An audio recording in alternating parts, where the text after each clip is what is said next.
जहां देश नववर्ष के जश्न में डूबा हुआ है, तो वहीं दूसरी ओर दूर दराज से आए यात्री पैदल चलने पर मजबूर है, क्योंकि केंद्र सरकार द्वारा वाहन ड्राइवरों पर हिट एंड रन कानून के विरोध में ड्राइवर यूनियन ने वाहनों का चक्का जाम कर दिया, जिसको लेकर उधम सिंह नगर में इसका बड़ा असर देखने को मिला। प्राइवेट वाहनों के साथ साथ उत्तराखंड परिवहन विभाग की बसों और इंडियन ऑयल रसोई गैस वाहनों के पहिए भी थम गए। चालकों द्वारा रुद्रपुर डिपो में टेंट लगाकर धरने पर बैठ गए और सरकार के खिलाफ नारेबाजी करते हुए उक्त संशोधन की मांग करने लगी। 3 दिवसीय हड़ताल के चलते आज सफर करने वाले यात्रियों को भारी परेशानियों का सामना करना पड़ रहा है। इतना ही नहीं, कुछ यात्रियों को घंटों तक वाहन के इंतजार में बैठने पर मजबूर होना पड़ रहा है। आपको बता दें कि भले ही आज साल का दूसरा दिन है और लोग नए साल के जश्न में मदहोश हैं, लेकिन ड्राइवरों की इस हड़ताल ने सड़कों पर एकदम सन्नाटा पसरा दिया।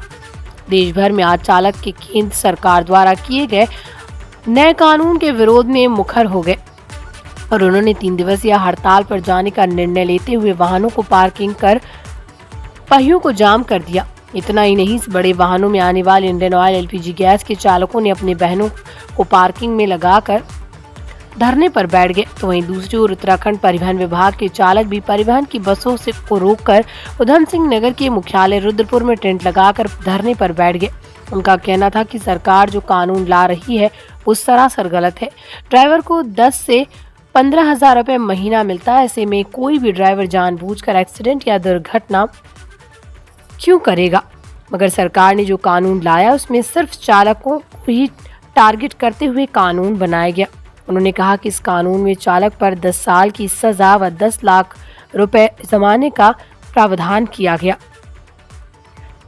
ऐसे में 10 से 15,000 रुपए महीना कमाने वाला व्यक्ति 10 लाख रुपए कहां से लाएगा, जो सरासर गलत है, जिसका चालकों द्वारा केंद्रीय आह्वान पर धरना दिया जा रहा है।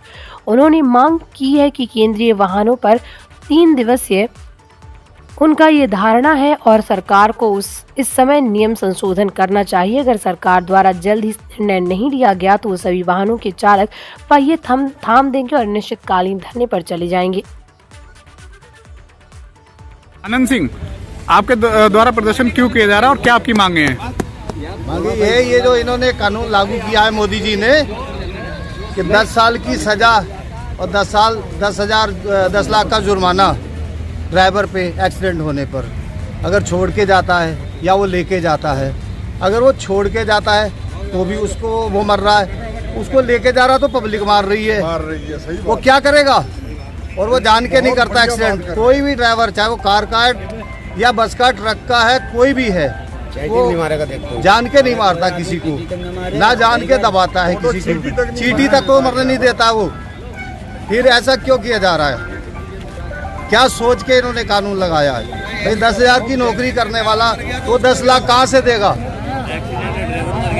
10,000 की नौकरी कर रहा, ट्रक चला रहा वो, तो 10 लाख रुपए कहाँ से देगा? वो बच्चे कहाँ से पालेगा वो?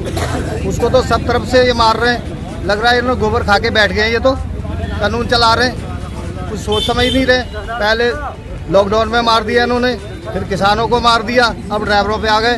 पता है किस किस को आगे मारेंगे, क्या करेंगे? भैया ये कानून जब तक वापस नहीं लेंगे तब तक कोई गाड़ी नहीं चलेगी, कोई ड्राइवर नहीं चलाएगा।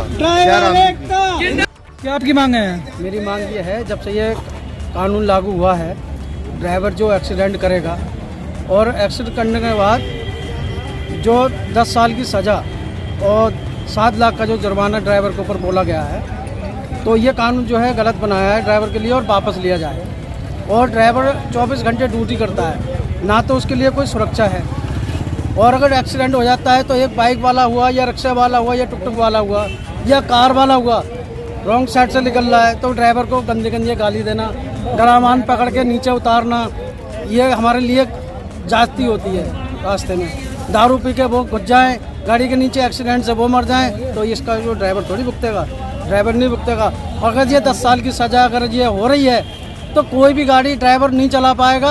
अगर जिस घर में अगर ड्राइवर के 5 बच्चे हैं या 3 बच्चे हैं और वो ड्राइवर अगर 10 साल के लिए अगर अंदर चला गया तो उसके बच्चे तो वैसे ही मर गए। वो क्या खाएंगे घर पे, क्या करेंगे? 10 साल के बाद वो जब वो आएगा तो उसके बच्चे तो वैसे ही मरेगा। आपकी मांग अगर नहीं पूरी होती है तो आपकी आगे की रणनीति क्या रहेगी? आगे रणनीति यही है, गाड़ी नहीं चलाएंगे। कोई नहीं चलाएगा।